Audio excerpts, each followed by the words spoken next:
Yun, good evening. Ang helmet na gagamitin natin, ayan o.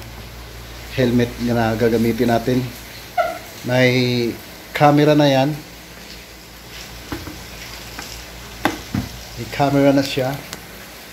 At pupunta tayo ng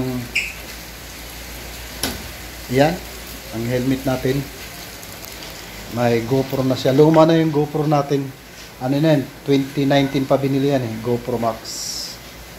Yan ang helmet natin. Si Commander nasa taas.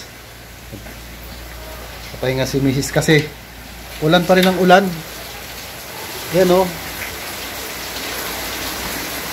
Walang tigil ang ulan. Yan o, walang tigil. Yan o, umuulan o. Yan o. Diba? Ayan yung ilaw ko na solar. Diba? Tapos ito yung set up natin sa motor natin. Yan.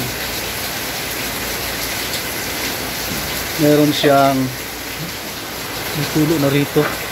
May tulo na yung bubunga namin. Hindi ko napansin. Ayan, may tulo na. Pagbalik na yan, galing Cebu. Pupunta kasi minam ng Cebu. Ayan yung setup ng motor natin. May top box. Ayan, may top box. Tapos ano to? Ayan, PCX. May saddle bag. Ayan yung saddle bag nya. Ayan si PCX. Kaso lang di makalis-alis dahil umuulan. Yan.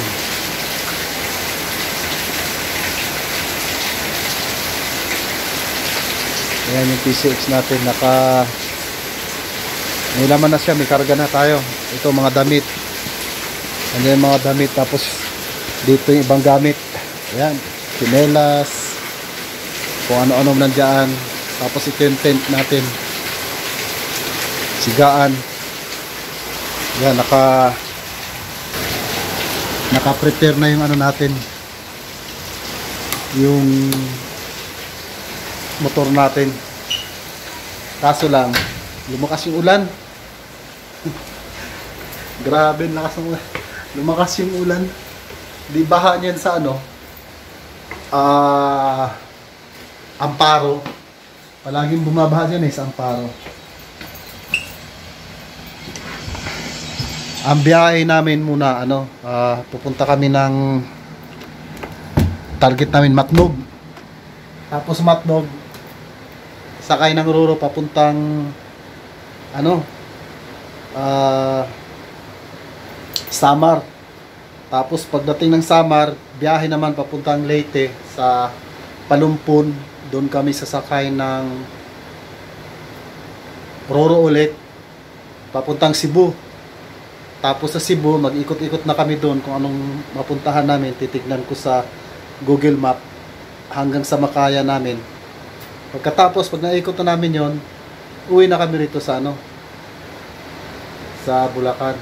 Tapos kung ano madaan namin sa Bicol, kung may mapasyalan, o sa Leyte, kung may mapapasyalan pa doon, pasyalan namin. Yun.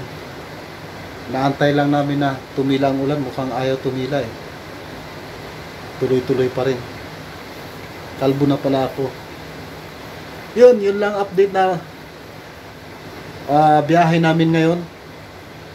Pag tumila ang ulan, lakad na kami. Pag hindi tumila, hindi rin kami lalakad. Antay na namin na tumila. Mamaya ulit.